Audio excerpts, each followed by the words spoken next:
Assalamualaikum warahmatullahi wabarakatuh. Di mana di sini saya akan menjelaskan atau meringkas tentang pembangunan perencanaan pembangunan nasional dan daerah yang ada di buku halaman 87 sampai dengan 104. Baik, di sini sebelum kita ke tujuan tersebut, dalam pembangunan perencanaan pembangunan nasional dan daerah itu ada yang namanya mengalami perubahan yang cukup penting dan mendasari penolakan tersebut. Dan dengan perubahan itu maka keluarlah Undang-Undang Nomor 25 Tahun 2004 yang tentang Sistem Perencanaan Pembangunan Nasional atau yang disingkat dengan SPPN. Jadi di mana sistem itu permasalahannya itu ada banyak. Yang terutama itu adalah adanya perubahan yang cukup fundamental tentang ketentuan MPR yang semula salah satunya tugasnya adalah menyusun garis-garis besar haluan atau GBHN yang menyebabkan ego sektoral antara para aparat pemerintah dalam melaksanakan kegiatan pembangunannya. Lalu ada juga permasalahannya itu yang dirasakan sampai saat ini masih kurang terpadunya antara perencanaan dan pengangguran, yaitu dengan apa yang dilaksanakan itu dan direncanakan itu tidak sesuai dengan perencanaan yang ditetapkan oleh pemerintah sebelumnya.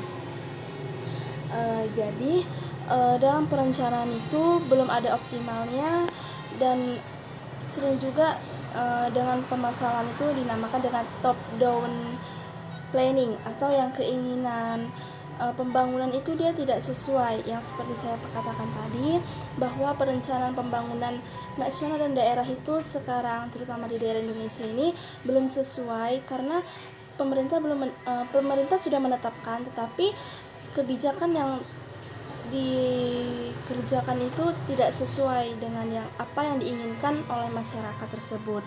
Jadi sasaran pokok dalam Sistem Perencanaan Pembangunan Nasional dan Daerah atau disebut dengan SPPN itu ada 5 sasarannya dalam sistem itu. Yang pertama itu adalah meningkatkan koordinasi antar pelaku pembangunan sehingga hasil yang diterapkan hasilnya itu harus optimal.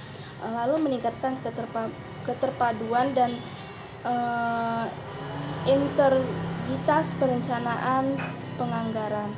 Lalu ada meningkatkan ketetapan dalam pusat daerah penggunaan sumber daya terus secara efisien efektif, terus menjamin tercapainya penggunaan sumber daya yang secara efisien dan mengoptimalkan partisipasi dan peran serta masyarakat dalam menyusun dan melaksanakan perencanaan pembangunan daerah tersebut. Lalu ada juga yang namanya dokumen perencanaan pembangunan. Itu ada 5 dokumennya. Yang pertama itu adalah rencana pembangunan jangka pandang daerah, itu atau disingkat dengan istilah RPJPD yang berlaku itu selama 20 tahun. Yang kedua adalah rencana pembangunan jangka menengah daerah, yaitu yang sering disingkat orang dengan kata RPJMD, yaitu di rencana pembangunan ini itu berlaku itu selama 5 tahun.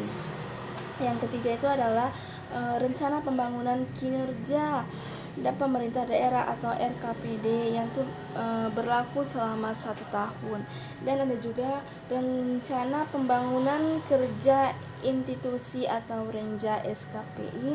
Dan ada juga rencana pembangunan dalam strategi institusi atau disebut dengan SKPD. Jadi dalam perencanaan pembangunan nasional itu ada juga yang namanya dengan versus daerah. Itu di mana struktur pembangunan daerah itu berbeda dengan struktur pembangunan nasional.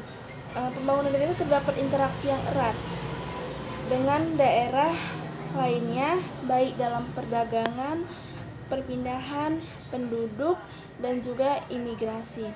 Lalu struktur dan komponen daerah berbeda dengan keuangan yang harus dalam pengelolaan pembangunan daerah yang berbeda dengan ruang lingkup. Jadi dalam perencanaan pembangunan nasional dan daerah ini itu harus ditetapkan dulu oleh pemerintah sebelum melakukan tindakan walaupun para aparat sekalian. Dan dalam perbedaan itu ada juga yang perbedaan dalam kemampuan perencanaan itu menyebabkan pemerintahan daerah harus menggunakan strategi dan kebijakan dalam pembangunan itu dengan secara adil ataupun secara konsekuen dalam menghadapi atau melakukan perencanaan tersebut. Jadi di dalam